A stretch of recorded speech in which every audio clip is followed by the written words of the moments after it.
السلام عليكم الزول في اللود الحمد لله راكم كاع بخير. اليوم نتكلموا على واحد المشكل عميق في الجزائر. Aujourd'hui nous allons parler d'un problème profond en Algérie. Oui, nous avons un problème profond qu'on pourrait qualifier de mal algérien. Oui, le mal algérien comme le titre, l'ouvrage de l'ancien ministre algérien des années 90, Ismaël Gomzienne, qui est un brillant économiste, professeur en France à l'université Paris-Dauphine. Oui, il y a un mal algérien. Le mal algérien, vous savez ce que c'est?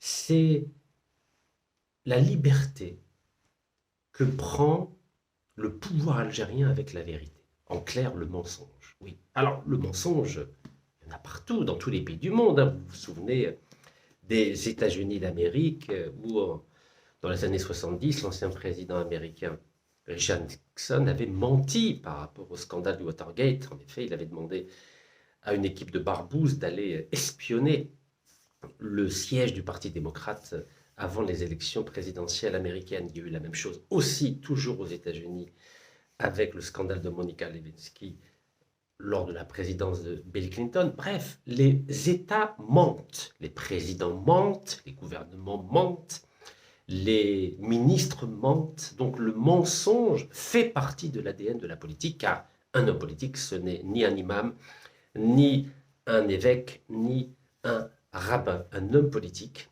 est là, théoriquement, pour défendre le bien commun, mais dans la réalité, il pense surtout à ses poches, aux poches de sa famille et à ses privilèges. C'est comme ça. La nature humaine est imparfaite. Voilà, Kamelillah, il n'y a que Dieu, Subhanahu, qui est parfait. L'homme est imparfait. Le problème, où est-il? Dans les pays occidentaux, il y a le mensonge, il y a la corruption, certes, mais le mensonge et la corruption, c'est disons à peu près 10% de l'activité humaine d'un homme politique.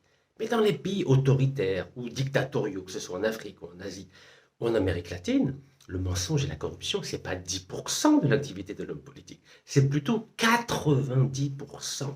Et c'est là où le bas blesse, c'est là où nous voyons qu'un pays qui est sorti il n'y a pas si longtemps de la décolonisation. Alors à l'époque, on disait que le problème majeur de l'Algérie, des pays africains ou des pays asiatiques ou d'Amérique latine, c'était la colonisation. Et on s'est dit, après la colonisation, tout ira bien, tout ira mieux dans le meilleur des mondes. Eh oui, tout ira mieux après la décolonisation, c'est-à-dire avec les indépendances, avec les beaux drapeaux, avec des monnaies locales. Tout le monde était fier, oui, fier. Mais la réalité, c'est que nous sommes passés d'une colonisation extérieure à une colonisation intérieure. Les pouvoirs qui ont été mis en place après, avec les indépendances, ont fait à peu près la même chose que les pouvoirs coloniaux. En l'occurrence, parlons de l'Afrique, les pouvoirs coloniaux français, les pouvoirs coloniaux britanniques. Regardez, combien de démocraties en Afrique? Allez, un seul pays, le Sénégal. C'est le seul pays qui n'a pas connu de dictature ni de coup d'État. C'est le seul. Vous pouvez faire le tour, hein, c'est le seul.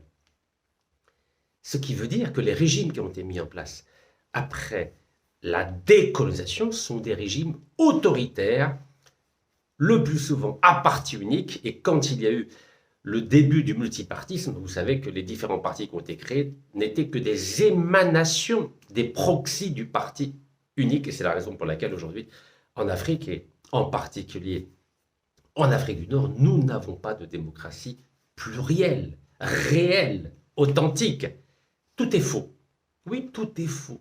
Le problème de ces mensonges d'État, c'est qu'ils sont à tous les niveaux. Au niveau politique, au niveau diplomatique, au niveau financier, au niveau énergétique, au niveau social, au niveau même identitaire. Même notre histoire est fausse. Notre identité est fausse.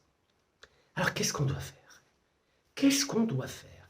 Est-ce qu'on doit faire semblant de dire que tout va bien, comme on le voit à la télévision algérienne? On a l'impression que, quand on voit les reportages depuis 62, on a l'impression que tout tout va bien. Et après 20 ans, on découvre, et c'est ce qui s'est passé après les 20 ans de feu Abdelaziz Bouteflika, que tout était faux avant. Mais le problème, c'est que ceux qui prennent la place de ceux qui avaient fait du mensonge une religion se retrouvent à utiliser les mêmes pratiques mensongères. Alors, ce n'est pas forcément le président, car le président, vous savez, au bout d'un certain temps, avec l'âge, avec la vieillesse, avec la maladie, il ne contrôle plus rien, vous le savez. C'est humain. On a connu le même phénomène à la fin de l'Empire soviétique. Vous vous en souvenez? À la fin de l'Empire soviétique. Je ne parle pas du dernier secrétaire général du Parti communiste soviétique, M. Gorbatchev, mais avant Gorbatchev, il y a eu Andropov, Tchernenko, Brejnev. Ils étaient tous vieux, malades et impuissants. Ça veut dire quoi impuissant? Ça veut dire que l'entourage qui avait tellement peur de perdre ses privilèges ont instrumentalisé, ont profité de la faiblesse du président ou du secrétaire général à l'époque de l'Empire soviétique pour faire des affaires.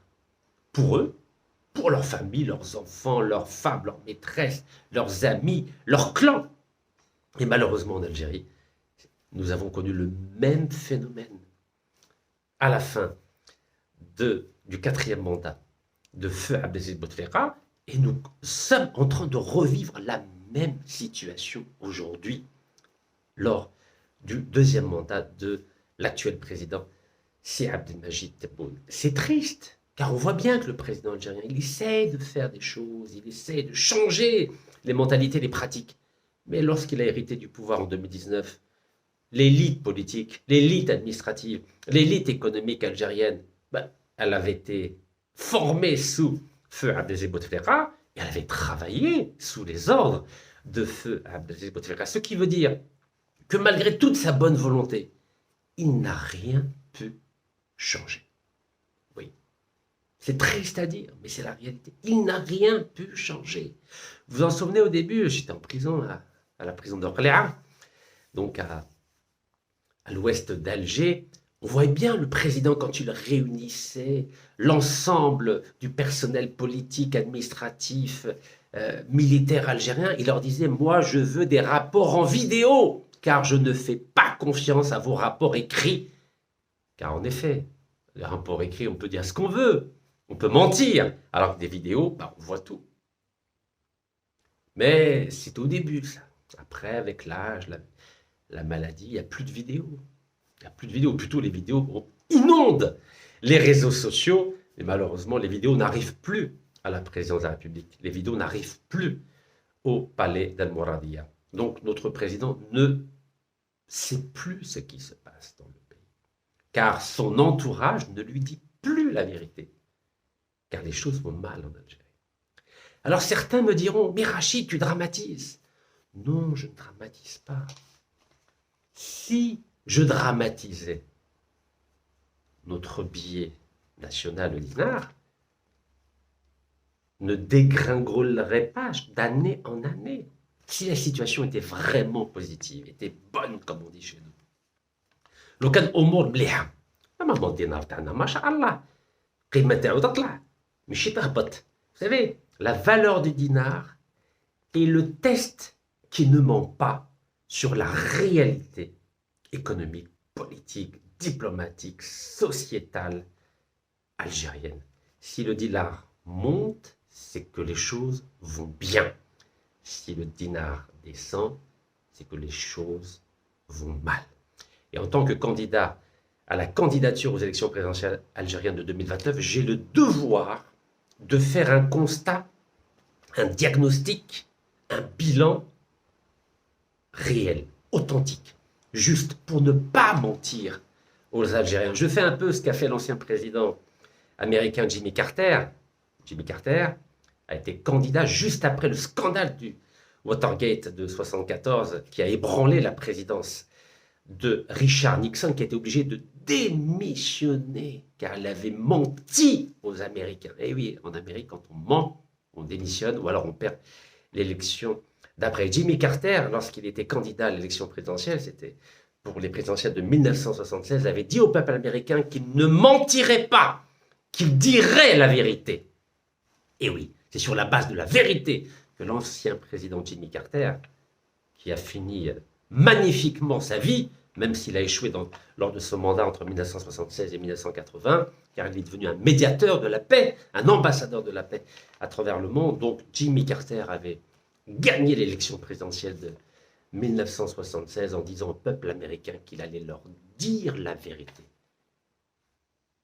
Et vous savez que je connais bien l'Amérique, contrairement à ceux qui la connaissent à travers les réseaux sociaux. Pour moi, la vérité, c'est très important. Oui, j'aimerais que ce drapeau-là soit le synonyme de la vérité. Car notre religion nous encourage à nous évertuer à rechercher la vérité et la patience. On n'a pas besoin de l'Amérique pour nous donner une leçon de vérité. Dans notre patrimoine spirituel musulman, nous sommes, nous aussi, des ambassadeurs de la vérité. Alors, parlons de la vérité. Mais pour parler de la vérité, il faut sortir de ce qu'on appelle de l'innocence. Oui, niya, wahad niya. باه واحد يقول الحق وباه يستعرف بالحق لازم ما يبقاش النية. Il ne faut pas rester innocent pour dire la vérité, voir la vérité et prendre conscience de la vérité. Ouais. Donc moi aujourd'hui, j'ai envie de vous dire la vérité. En tant que vrai patriote, sincèrement, authentiquement, réellement. Car vous savez que j'ai beaucoup de respect pour le président de la République, Cheikh Abdelmajid Tebboune, mais malheureusement, son entourage n'est pas à la hauteur des défis de notre pays. Son entourage lui ment et son entourage nous ment. Il vous ment sur l'ensemble des problèmes qui concernent notre pays. Ce n'est pas un crime de lèse-majesté que de faire ce constat-là, surtout après l'arrestation et l'incarcération récemment d'un brillant économiste, le professeur Djelloul Slama. Rendez-vous compte, cet homme-là n'a rien fait. Il a juste exprimé une opinion académique, scientifique, économique sur un projet porté par le gouvernement algérien. Et à cause de ces déclarations à la télévision algérienne, télévision privée algérienne, parfois même publique, il a été incarcéré. Pourquoi? Car ce pouvoir qui dirige le pays aujourd'hui est bâti sur le mensonge. Et à partir du moment où un pouvoir est bâti sur le mensonge, il ne peut pas accepter des propos véridiques, surtout si ces propos véridiques portés par d'autres personnes, que ce soit des opposants ou en l'occurrence là des économistes, disent le contraire des déclarations officielles du gouvernement algérien. Alors, vous savez que j'ai payé cher, moi aussi, le prix de la vérité, le courage de la vérité. J'ai été bloqué pendant 4 années en Algérie, dans 4 prisons différentes, en étant successivement emprisonné puis placé en résidence surveillée par 15 policiers algériens. C'est vrai que j'ai bien été traité dans les prisons algériennes, j'ai aussi bien été traité par les forces de sécurité algériennes.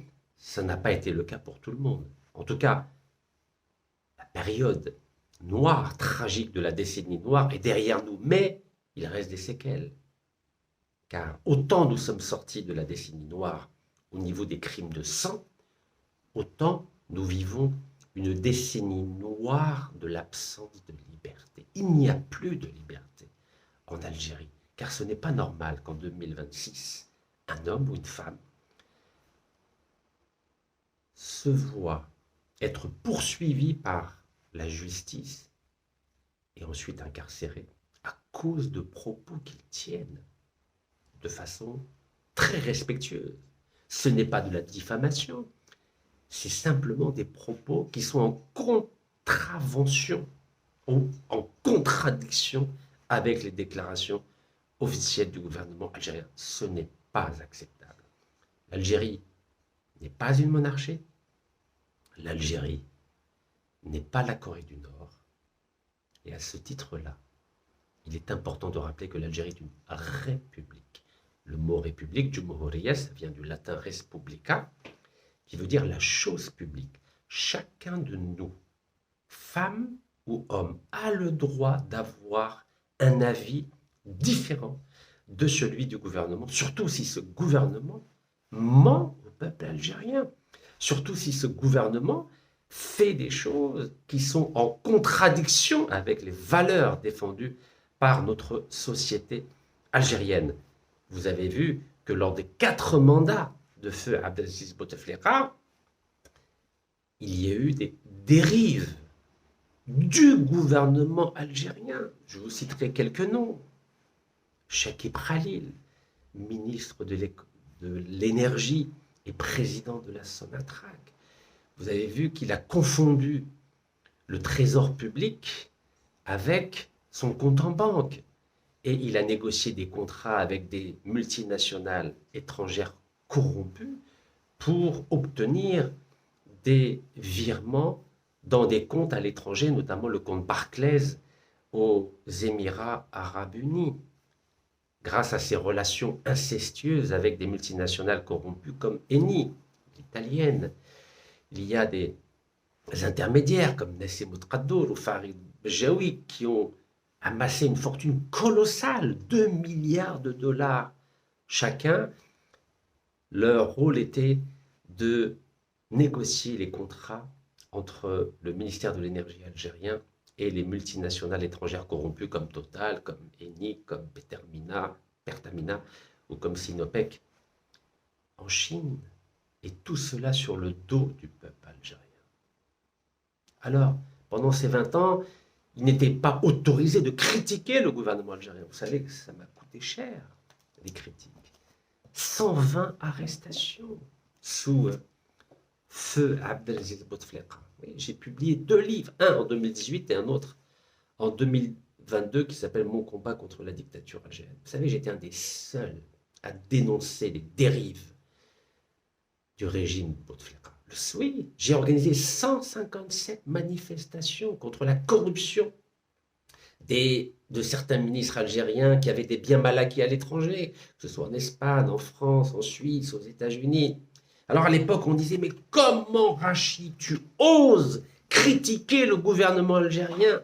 Car dans la culture algérienne, qui repose sur la résignation, alors que pendant la décolonisation, la culture algérienne, c'était la liberté, la résistance, la résilience. Mais malheureusement, sous feu Bouteflika, c'était plutôt la résignation.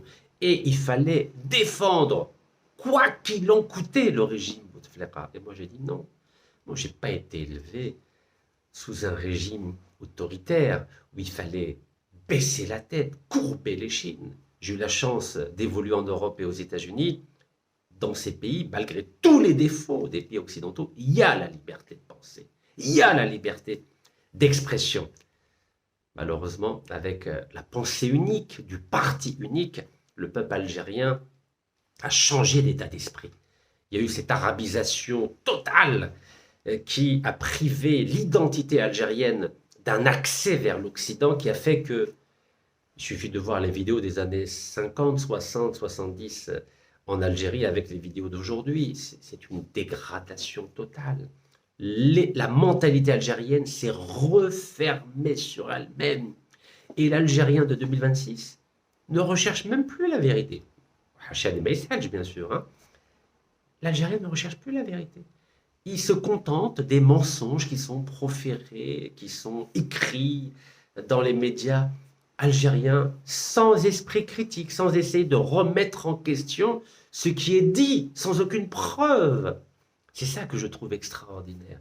C'est que vous avez des ministres en Algérie, vous avez des présidents de la Sonatrach qui font des déclarations totalement mensongères, et bien sûr, le peuple algérien est obligé d'y croire, alors que c'est totalement faux. Juste un exemple, lorsque l'ancien président de la Sonatrach, M.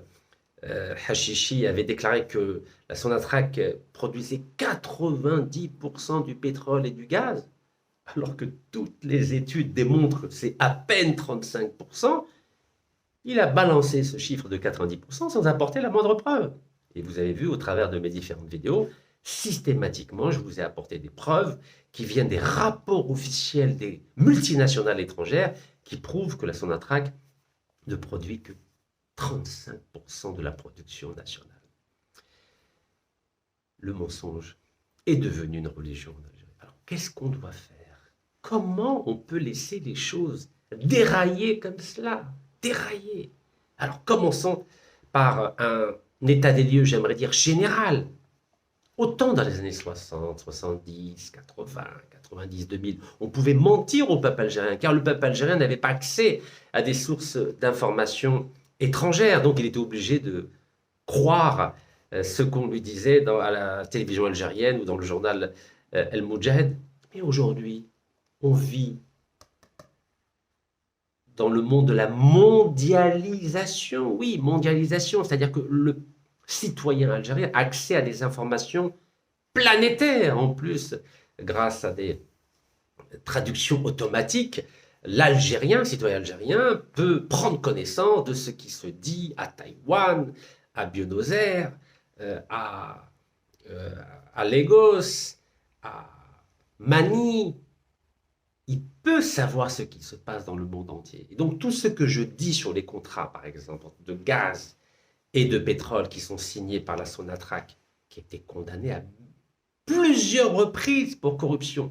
Il y a eu le scandale de corruption Sonatrach 1, Sonatrach 2, Sonatrach 3, et vous verrez dans quelques années, il y aura un nouveau procès Sonatrach 4, car les pratiques mafieuses et corruptrices qui ont jalonné l'histoire de la Sonatrach depuis l'ère Bouteflika n'ont pas été détruites, n'ont pas été bannies. Ce sont les mêmes pratiques qui continuent dans une opacité totale, dans une absence de transparence totale. Donc, grâce à la mondialisation, aujourd'hui, on peut savoir ce qui se passe. Il suffit de lire, il suffit de s'informer. Et, comme disait Descartes ou Spinoza, c'est selon, vous savez, c'est mes références philosophiques, la première attitude à avoir lorsqu'on est un être humain doué de raison, c'est de douter de tout ce qu'on nous dit. Il faut douter. Car la politique, encore une fois, ce n'est pas une religion. La politique sert des intérêts, parfois collectifs, le plus souvent privés. Alors, j'ai exercé mon droit au doute. J'ai commencé en vous parlant des faux chiffres qui sont diffusés par le gouvernement algérien sur l'état économique du pays. On nous parle de 70 milliards de dollars de réserves de change. On nous dit que l'Algérie va très bien, l'Algérie exporte dans le monde entier autre chose que du gaz et du pétrole. Vous savez très bien que c'est faux tout cela. Car si c'était vrai, le dinar, la valeur du dinar, elle grimperait. Malheureusement, elle descend. Alors, Bismillah. Le gouvernement algérien a toujours dit qu'il n'allait plus emprunter à l'étranger. Qu'est-ce que fait le gouvernement algérien depuis un an? Il emprunte à l'étranger. 3 milliards de dollars à la Banque islamique du développement. 3 milliards de dollars à la Banque africaine de développement. Vous savez que l'Algérie avait annulé les dettes de 14 pays africains entre 2010 et 2013. C'était 3 milliards de dollars. Et aujourd'hui, c'est l'Algérie qui emprunte des milliards de dollars aux Africains. Vous êtes au courant qu'il y a 2 ans, notre pays a décidé de mettre en place un fonds d'aide pour l'Afrique d'1 milliard de dollars, dont on n'a jamais vu la couleur, bien sûr.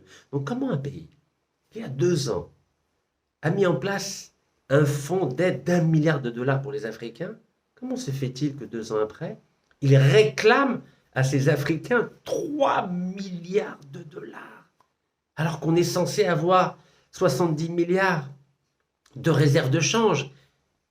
Et le plus inquiétant, c'est quoi? C'est que l'argent qui a été demandé, qui étaient empruntés à l'étranger, à la Banque islamique de développement, à la Banque africaine de développement, soit 6 milliards de dollars. C'est pour un projet qui n'a aucune rentabilité. Une ligne ferroviaire dans le désert algérien.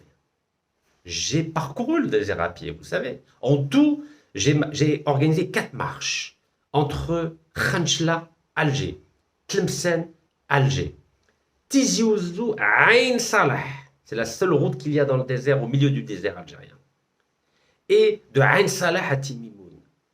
Je vois bien qu'il y a très peu de voitures qui utilisent ces routes-là. On ne va pas désenclaver le désert avec des trains. On désenclave le désert avec des avions. Regardez les États-Unis. Vous savez que les États-Unis utilisent très peu le train. Aux États-Unis, on utilise massivement la voiture et on utilise massivement l'avion. Car c'est un grand pays. L'Algérie, c'est un grand pays aussi, le plus grand pays d'Afrique.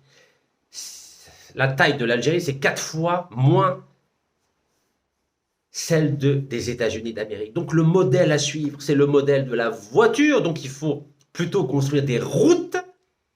Et le modèle de l'avion, il faut construire des aéroports et augmenter la fréquence des lignes, des avions entre les différentes villes du pays. C'est comme ça qu'on désenclave le désert. Pour le nord, je suis d'accord, car dans le nord, il y a 90% de la population qui habite dans le nord, même plus, 95% de la population qui vit dans le nord du pays. Là, il faut développer les voitures, donc les routes, les lignes ferroviaires et les aéroports. Mais dans le sud, où il y a à peine 2 millions d'habitants, les trains ne serviront à rien. En tout cas, aujourd'hui, ça ne sert à rien. Ça ne sert à rien en termes de rentabilité. On ne va pas débloquer 20 milliards de dollars pour 2 millions de personnes. Surtout que ça ne va même pas toucher les 2 millions de personnes, parce qu'un train, c'est une ligne droite. Au pire, regardez, Alger, Djelfa, Ghardaïa, Mnéa, Ain Salah, Tamarazat. C'est combien de personnes? Et on oublie les autres? Non, c'est pas sérieux. L'Algérie n'a pas emprunté pour un projet qui n'a aucune rentabilité sur les 30 prochaines années. Et en plus de cela, quand on développe une ligne ferroviaire, il faut qu'il y ait une coordination avec les autres pays. Regardez, lorsque, sous feu Abdelaziz Bouteflika, ils ont lancé le projet d'une autoroute nord-africaine. Il y avait une coordination entre la Libye, la Tunisie, l'Algérie et le Maroc. Donc, chacun de ces pays a réalisé les travaux pour que cette autoroute soit mise en place dans un délai raisonnable. Ensuite, vous avez vu les aléas diplomatiques et politiques entre l'Algérie et le Maroc ont fait qu'il y a eu la fermeture des frontières entre l'Algérie et le Maroc. Et aujourd'hui, on a une autoroute qui a été réalisée dans des conditions très opaques. Vous savez qu'il y a eu énormément de corruption. Oui, un projet qui coûtait dans les faits autour de 10-11 milliards de dollars a coûté 17 milliards. Il y a eu 6 milliards de dollars de corruption. Et vous croyez que la ligne ferroviaire dans le désert, qui est censée coûter 20 milliards, entre guillemets, vous croyez qu'il n'y aura pas de corruption? Mais évidemment, car l'Algérie ne sait pas construire des lignes ferroviaires. Donc on va encore faire appel aux Chinois qui ont été les mêmes qui ont participé à la corruption dans le cadre de l'autoroute Est-Ouest. Et je vous ai pris l'exemple d'une grande entreprise chinoise de pétrole, Sinopec. L'ancien président Sinopec, condamné à mort pour corruption. Et 2 anciens directeurs généraux de Sinopec, condamnés à 15 et 18 mois de prison pour corruption. Donc on va continuer à générer de la corruption. Pourquoi? Car les projets en Algérie se font dans une totale opacité. Il y a zéro transparence. Zéro. Donc croyez-moi, ces 20 milliards qui sont prévus pour la ligne ferroviaire, dites-vous bien qu'il y aura énormément de corruption. Et qui va payer? C'est l'Algérie. Et c'est le peuple algérien. Donc ça, c'est l'exemple d'un mensonge. Où sont les 70 milliards de dollars? Où sont-ils? Pourquoi on est obligé d'emprunter à l'étranger? Et normalement, ce n'est pas des emprunts publics qu'on doit faire. Pourquoi, lorsque le président de Cevital, M. Rabrab, avait eu le projet de mettre en place une ligne ferroviaire entre Alger, l'Algérie et l'Afrique du Sud, là, c'était intelligent. Il y a une cohérence. C'est un projet stratégique qui concerne, je ne sais pas, peut-être une vingtaine de pays. Comment se fait-il que ce projet a été saboté? Pourquoi a été saboté? Là, c'était des fonds privés. Donc oui, pour des projets avec des fonds privés qui ne coûtent pas un centime au peuple algérien, mais en tant que candidat à la candidature aux élections présidentielles algériennes de 2029, je me refuse à dépenser un seul centime pour une ligne ferroviaire avec uniquement des fonds publics. C'est absurde. N'importe quel, je dis bien n'importe quel, consultant en projet stratégique vous dirait la même chose. N'importe lesquels. À commencer par notre grand économiste algérien qui est en prison aujourd'hui, le professeur Djellous Lama, il vous dirait que c'est absurde que l'État algérien emprunte de l'argent pour un projet qui n'a aucune rentabilité et qui n'est pas réalisé en coordination ou en concertation avec les voisins africains. Car allez marcher, vous n'allez pas marcher parce que, alhamdoulilah, il y a des voitures. Moi, j'ai marché. Allez marcher dans le désert. Il y a une seule route au milieu du pays. Une seule route. Okay, et vous verrez que tous les camions qui viennent du nord avec des produits laitiers ou des salades ou des fruits ou des légumes ou des matériaux de construction reviennent vides. Et pourquoi ils reviennent vides? Car dans le désert algérien, il n'y a pas d'entreprise. Dans le désert algérien, il n'y a pas de grand marché d'agroalimentaire, contrairement à ce qu'on dit. On dit que le désert produit beaucoup de choses. Le désert produit rien. Si, il produit quelque chose qui a beaucoup de valeur, du pétrole et du gaz. Mais sinon, tous les camions, encore une fois, les semis qui descendent dans le désert algérien, reviennent vides. Et pourquoi ils reviennent vides? Car quand on réalise des projets, que ce soit des routes ou des trains, des lignes ferroviaires, mais il faut que ces lignes ferroviaires ne s'arrêtent pas à un moment donné. Il ne faut pas que ces routes s'arrêtent à un moment donné. Vous savez qu'après Tamanrasset, les routes sont avec du sable. C'est celles qui vont vers le Mali. Donc il n'y a pas de route dans le nord du Mali vers l'Algérie. Donc encore moins des trains. Donc si on ne va pas dépenser 20 milliards de dollars, si les Maliens, si les Nigériens, si les Nigérians ne font pas le même effort. Parce que le business, le commerce, ça implique une fluidité, ça implique des échanges. Mais nous, on va échanger quoi? Déjà, en Algérie, on ne produit rien. Donc ça, c'est une première chose. Et les autres pays, ils produisent quoi? Vous savez, il faut un peu réfléchir. Il faut que dans les télévisions algériennes, il y a des débats sur ces questions-là. Comment se fait-il qu'il n'y a aucun débat sur cette ligne ferroviaire? Comment ça se fait? Que ce soit la ligne ferroviaire de Béchar Tindouf et au-delà, que ce soit la ligne ferroviaire entre Ghardayem, Néa et au-delà, jusqu'à Tamarasset. Comment se fait-il qu'il n'y a aucun débat avec des intellectuels, des spécialistes? Si, plutôt, il y en a un qui a voulu parler, s'est retrouvé en prison. Mais où est-ce qu'on va? Mais il faut ouvrir le débat. Est-ce que les députés en parlent? Les députés n'en parlent pas. Est-ce que les sénateurs en parlent? Les sénateurs n'en parlent pas. Est-ce que des spécialistes en parlent? Les spécialistes n'en parlent pas. Mais on va où comme ça? On est en 2026, voyons. On ne va pas faire des projets comme l'autoroute Est-Ouest, il n'y a eu aucun débat et on a vu qu'il y a eu 6 milliards de corruption. On va où comme ça? Donc, premier mensonge. Où sont les 70 milliards de dollars? Deuxième mensonge. Pourquoi on dit au peuple algérien qu'il n'y a pas d'endettement en Algérie? Alors que l'endettement intérieur algérien, c'est plus de 118 milliards de dollars. Et c'est parce qu'on s'est endetté à l'intérieur du pays que notre dinar dégringole. Ben oui, parce qu'ils utilisent la planche à billets.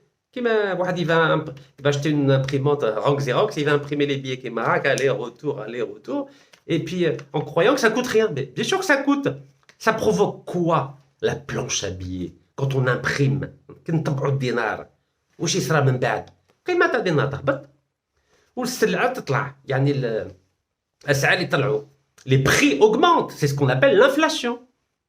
Mais comme vous avez vu le niveau d'intelligence de nos ministres, l'amateurisme intégral, وحاشا اللي ما يسهلش. Alors, on avait un brillant économiste, hein, un brillant ministre des Finances, mais il a été limogé. Ben oui, parce que c'est lui qui a dit que l'Algérie avait 118 milliards de dollars de dette. Oh, que n'avait-il pas dit? Quelques mois après, il a été limogé. Parce qu'il avait dit la vérité. Ben oui, déclaration officielle. Regardez, lorsque le gouverneur de la Banque d'Algérie a publié un rapport sur le blanchiment d'argent et le financement du terrorisme en Algérie, en partenariat avec le FMI, que l'est-il arrivé 2 mois plus tard? Il a été limogé aussi. Parce qu'il avait dit la vérité. Il avait dit que l'Algérie pratiquait le blanchiment d'argent et le financement du terrorisme. Oui, parce que quand on dit la vérité en Algérie, ben ou bien on est limogé, ou bien on se retrouve en prison. Regardez, tout ce que je vous dis, c'est toujours avec des preuves. Donc voilà, on a 118 milliards de dollars d'endettement. C'est pour ça que la valeur du dinar dégringole d'année en année. Poursuivons. Les contrats de pétrole et de gaz. Comment se fait-il que tous les contrats, je dis bien tous, sans exception, qui ont été signés pendant les 4 mandats de feu Abdelaziz Bouteflika, ont tous été prolongés de 25 à 35 ans. Je dis bien tous, avec des multinationales corrompues, comme Eni l'italienne, Total la française, Pertamina l'indonésienne et Sinopec la chinoise. Je dis bien tous. Le pire dans tout cela, le plus inquiétant, le plus grave, le plus dramatique, c'est que dans certains cas, l'Algérie a 0%. Exemple, le gisement pétrolier de Menzel Lejmet Nord, MLN. Dans ce gisement pétrolier, la société indonésienne Pertamina, qui est considérée comme la mafia du gaz et du pétrole, avec un scandale de corruption énorme de 17 milliards de dollars, possède 65% du gisement. La compagnie espagnole Repsol possède 35%, donc 65 et 35, ça fait 100. L'Algérie a 0%. La Sonatrach a 0% des parts de ce gisement pendant les 35 prochaines années. Et on doit cet exploit économique à notre ministre de l'Énergie, M. Mohamed Aqab, et ce contrat a été cautionné par le ministre des Affaires étrangères, M. Ahmed Attaf. Mais bien sûr, personne ne va vous en parler. Ou plutôt, on va vous dire, c'est magnifique, l'Algérie a prolongé un contrat avec Pertamina, mais en oubliant de dire que l'Algérie ne possède rien, si ce n'est un peu de taxes, un peu d'impôts et un peu de facturation pour transporter le pétrole algérien de nos chouhada à cette mafia du gaz et du pétrole en Indonésie. Continuons. Tosyali Algérie, va exporter cette année 4 milliards de dollars d'acier. Alors bien sûr, dans tous les médias algériens, les déclarations gouvernementales, très bonne nouvelle, l'Algérie va exporter de l'acier à l'étranger, 4 milliards de dollars. Mais on oublie de dire que dans le capital social de cette société, l'Algérie a 0%, zéro. Wallo, personne ne va vous le dire. Si, la COSOB, la commission d'observation et de surveillance des opérations boursières à Alger, elle a publié un rapport de 63 pages où c'est bien indiqué que l'Algérie a 0%. Mais qui va lire 63 pages? Si ce n'est pas Rachid Negas, personne ne va le lire. Oui, parce qu'en Algérie, on ne lit pas, vous savez. J'ai un message, bien sûr. Ah oui, on lit 3 lignes, mais on ne va pas lire 63 pages. Non, on ne lit pas. Donc, alors après, certains osent dire que Rachid ment. Non, je ne mens pas. Non seulement l'Algérie a 0%, et ça date de 2007, hein, c'est au temps de Abdelaziz Belkhadem, celui qui a été envoyé comme médiateur dans le désert, parce qu'il y a certains élus qui ont été emprisonnés. Vous vous rendez compte, ce monsieur a donné 100% du capital social à 2 familles turques dans Tosyali Algérie. Aujourd'hui, il se permet de pavaner, de faire des déclarations, de passer dans les médias, et personne ne lui pose la question. Hein. Personne ne lui demande, monsieur Abdelaziz Belkhadem, pourquoi en 2007, lorsque vous étiez chef du gouvernement, vous avez accordé 100% du capital social aux Turcs dans l'entreprise Tosyali Algérie? Non, personne ne va en parler. Et personne ne va demander au gouvernement algérien, mais pourquoi il y a eu 8 années d'exonération fiscale et douanière pour Tosyali. Donc Tosyali, pendant 8 ans, paye pas d'impôts, paye pas de douane. Walou, rien. Et en plus de ça, Tosyali, qui se trouve à Betaïwa, donc dans la wilaya d'Oran, bénéficie de gaz subventionné. Subventionné, c'est-à-dire Tosyali achète le gaz au même prix que n'importe quel citoyen algérien. Et bien sûr, il faut se taire, il ne faut pas en parler. Donc vous imaginez des mensonges partout. Poursuivons. Bismillah. Vous avez vu que depuis 2021, l'Algérie a rompu les relations diplomatiques avec notre voisin. Ah, notre voisin de l'Ouest. Non seulement elle a rompu les relations diplomatiques, mais en plus de ça, le gouvernement algérien a fermé le gazoduc qui distribuait du gaz au Maroc jusqu'en Espagne. Il n'y a plus de ligne aérienne entre l'Algérie et le Maroc. Mais le gouvernement algérien ne dit pas que l'Algérie vend du gaz au Maroc en passant par l'Espagne.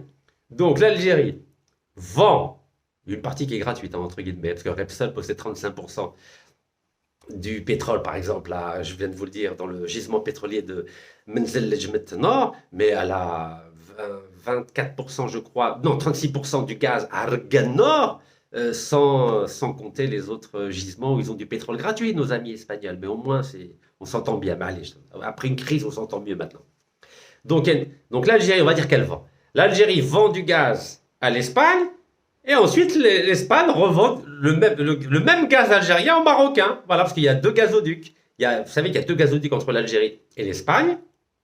Donc il y a un gazoduc qui est sous-marin et un gazoduc qui passe par le Maroc et qui va en Espagne.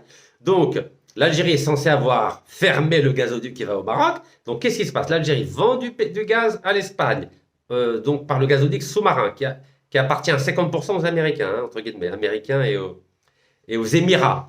Non, avant c'était les Émirats, on va dire les Américains. Donc alors, l'Algérie vend du gaz à l'Espagne par le gazoduc sous-marin et l'Espagne revend par le gazoduc qui passe par le Maroc du gaz aux Marocains. Le gouvernement algérien ne vous le dit pas parce que le gouvernement algérien ment. C'est un mensonge d'État. Je continue. On a une rupture diplomatique avec nos frères marocains, ou plutôt nos ennemis, puisque pour le gouvernement algérien, c'est des ennemis. Ils ont juste oublié que le premier président algérien était un Marocain, Ahmed Ben Bella, que l'ancien président algérien Abdelaziz Bouteflika est né à Oujda au Maroc. Bon bref, passons. Ça fait partie de la propagande du gouvernement algérien. Donc on a rupture diplomatique avec nos voisins marocains. Comment se fait-il qu'il y ait une rencontre à l'ambassade américaine de Hamid Trump à Madrid entre les autorités algériennes, marocaines, Polisario, je connais Fanny Mauritanien? Comment ça se fait? Normalement, quand on a rupture diplomatique, on ne discute pas. Hein, comment ça se fait? Qu'est-ce qui se passe? Hein? Pourquoi on ment au peuple algérien? Pourquoi on ne dit pas au peuple algérien que l'Algérie vend du gaz au Maroc, qu'elle discute avec les Marocains? Mais ils s'entendent très bien. Les Marocains et les Algériens, oh bien sûr, ils s'entendent extrêmement bien. La preuve, ils dînent chez l'ambassadeur américain à Madrid. Ben oui, pourquoi? Mais parce que Hamid Trump, il a donné 60 jours aux Algériens et aux Marocains, قال نعطيكم comme 60 يوم بتحضروا. Mais oui, ils s'entendent très bien. Comment ça se fait, ça? Comment ça se fait qu'on dîne à l'ambassade américaine à Madrid entre Marocains, Algériens? Hein? Qu'est-ce qui se passe? Ben oui, ça fait partie des mensonges d'État. Ben oui, c'est grâce à Hamid Trump. Ben oui, Hamid Trump. Ben oui, l'Algérie vend du gaz, l'Algérie discute avec le Maroc, il n'y a pas de problème. Puis après, mais dans les médias algériens, on va dire, non, le Marzen, les Marocains, ce sont nos ennemis. Ah oui, ben non, أنا نعرف لو كان هما الأعداء تاع الجزائر نعرف ما تهضروش معاهم. Pourquoi vous parlez avec eux? Pourquoi vous participez à la CAN au Maroc? Il ne faut pas y aller au Maroc. Si c'est nos ennemis, on ne va pas envoyer notre équipe nationale chez nos ennemis. Balak يسحروهم, balak ils vont les droguer ou la manchar. Faut arrêter. Pourquoi vous mentez au peuple algérien? Vous imaginez? Est-ce que vous imaginez? Ça fait partie des mensonges. Donc, mensonges diplomatiques. On a commencé par les mensonges financiers. Où sont les 70 milliards de dollars de réserve de change? Les mensonges donc économiques. 118 milliards d'endettement, 118 milliards de dollars d'endettement interne. Mensonges diplomatiques avec nos voisins de l'Ouest, marocains. Mensonges énergétiques avec les contrats où vous savez que notre ministre de l'énergie signe avec des mafias internationales. mafia française totale, mafia italienne Eni, mafia chinoise Sinopec, mafia indonésienne Pertamina. Et mensonge politique. Regardez, on fait croire aux Algériens qu'il y a une crise entre Alger et Paris, alors qu'ils s'entendent très bien, Alger et Paris. La preuve, c'est notre ami Ahmed Attaf qui a demandé au ministre de l'Intérieur français, Laurent Nunez, de ne pas me renouveler mon petit récépissé de titre de séjour d'une validité de 3 mois. Ben oui, dès que ça va mieux, allez, appelez le... Attaf, il appelle Laurent Nunez. Attention, il ne faut pas donner les papiers à Rachid, comme ça il ne peut pas être candidat pour représenter la diaspora algérienne lors des législatives algériennes de juin 2026. Ben oui. Donc aujourd'hui, je suis harag grâce à Ahmed Attaf. Vous imaginez? Heureusement qu'il y a Ammi Sanchez en Espagne qui va régulariser 500 000 Algériens et peut-être que j'aurai les papiers espagnols, en tout cas la résidence espagnole. Mais qu'est-ce que ça veut dire ça? Regardez, vous avez vu la chaîne au ministère des Affaires étrangères à Alger? Une chaîne énorme! D'habitude en Algérie on voit ça pour le hlib, ou là devant la poste, ou la zit. Mais là c'est pour ça s'appelle apostiller, voilà, pour que le casier judiciaire des Algériens, des haragas qui sont en Espagne soit utilisable à l'étranger. Vous avez vu la queue énorme? Donc Ahmed Attaf, qui a acheté un hôtel où il y a des familles légitimes et de l'alcool à Barcelone, 26 millions d'euros au nom de l'État algérien, n'est même pas capable de mettre en place un dispositif pour faciliter la remise de ce document très important pour que les haragas algériens d'Espagne puissent régulariser leur situation. Il n'est même pas capable, vous imaginez? Normalement, il devrait donner instruction au consulat d'Algérie pour faciliter l'obtention de ce précieux sésame, notamment au consulat à Alicante ou à Madrid ou à Barcelone. Il y a des queues énormes. Donc les pauvres familles algériennes sont obligées de faire des queues. Ils viennent à minuit, ils sont là toute la nuit. Des centaines de mètres de queue. Vous avez vu les images, mais c'est déplorable. Comment faire confiance à des amateurs pareils? Mais comment faire confiance à un gouvernement qui ment au peuple algérien et qui n'est même pas capable de servir le peuple algérien? Alors, واش نقول لكم 1 2 3 viva l'Algérie ou la kiva? Non, il y en a marre des mensonges. On ne peut pas continuer comme ça. Le peuple algérien ne mérite pas un gouvernement algérien qui ment comme ça matin, midi et soir. Surtout, et je le dis et je vous le redis, si ce que je dis est faux, portez plainte contre moi. Comment se fait-il que personne porte plainte contre moi? Ni la Sonatrach, ni le ministre de l'Énergie, ni le ministre des Affaires étrangères, ni les multinationales corrompues comme Total, comme Eni, comme Pertamina, comme Sinopec. Personne. Vous savez pourquoi personne ne porte plainte contre moi? Car tout ce que je dis est vrai. Tout ce que je dis provient des déclarations officielles, ou bien du gouvernement algérien, l'ancien ministre des Finances, Saha, ou bien des rapports officiels des multinationales. Vous savez que il n'y a que la Sonatrach qui raconte, qui ne dit pas la vérité dans ses rapports officiels. Mais les autres compagnies étrangères sont très fiers de dire qu'ils ont du gaz gratuit, du pétrole gratuit. Ça veut dire quoi, gaz et pétrole gratuit? Quand vous voyez, par exemple, que dans certains gisements, par exemple Eni, à 100% des parts dans certains gisements, 100%. Donc ça veut dire que tout ce qu'elle retire de ce gisement, c'est à elle. La Sonatrach à 0%. Bien sûr, tout n'a pas été vendu, tout n'a pas été donné gratuitement. Bien sûr, ne me faites pas dire ce que je n'ai jamais dit. Mais dans certains gisements, la part de l'Algérie est extrêmement faible. Hassimouina, dans le désert. Les Norvégiens, vous savez, qui a été condamné pour corruption aux États-Unis, Statoil, aujourd'hui qu'on appelle Equinor, la Sonatrach n'a que 25% à Hassimouina. 25% seulement. Sans vous parler de Rganor, la Sonatrach n'a que 40%. À Adrar, l'Algérie, la Sonatrach n'a que 35%. À Bir Msana, l'Algérie n'a que 25%, etc. À Menzel Lejmet North, l'Algérie à 0%. À Toshali, l'Algérie à 0%. Tout ce que je dis est vrai. Tout ce que je dis est vérifiable dans les rapports officiels des multinationales étrangères. Il y en a marre des mensonges. On ne peut pas continuer comme ça. On ne peut pas continuer comme ça. L'Algérie va mal. L'Algérie va très mal. À cause de qui? À cause du gouvernement algérien actuel qui passe son temps à mentir au président de la République. Vous croyez que le président a le temps de vérifier? Vous croyez que le président a le temps de regarder mes vidéos? Bien sûr que non.